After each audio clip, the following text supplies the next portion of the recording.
Earlier this month, we got our first look at the Galaxy S25 Ultra, with renders showing that the phone will have slightly rounder edges than the Galaxy S24 Ultra, making it more comfortable to hold. Now, a new leak has revealed details about the phone's thickness and weight, suggesting that Samsung is further enhancing the device's in-hand comfort.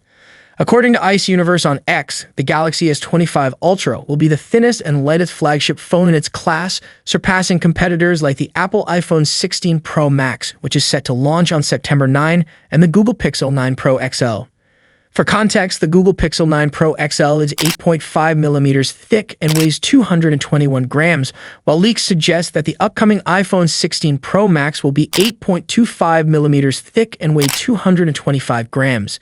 This implies that the Galaxy S25 Ultra will be less than 8.25 millimeters thick and weigh less than 221 grams.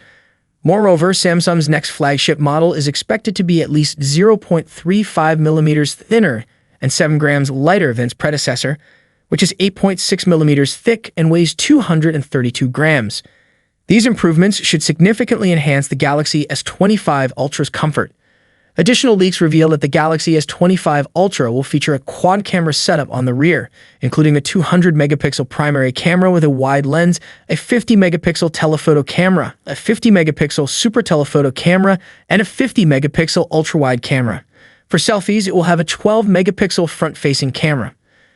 The leaks also indicate that Samsung will equip the Galaxy S25 Ultra with a Qualcomm Snapdragon 8 Gen 4 chipset.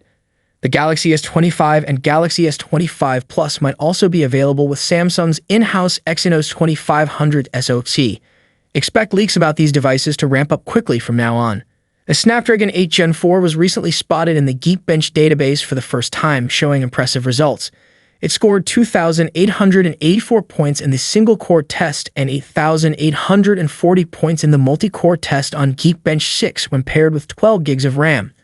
These results are on par with the iPhone 15 Pro Max, which scores around 2,900 points in the single-core test and 7,237 points in the multi-core test. Compared to the Snapdragon 8 Gen 3, these scores represent a 35% improvement in the single-core test and a 30% improvement in the multi-core test. Thank you so much for joining me in this video. If you enjoyed what you saw, don't forget to give it a thumbs up and hit that subscribe button below. Peace out.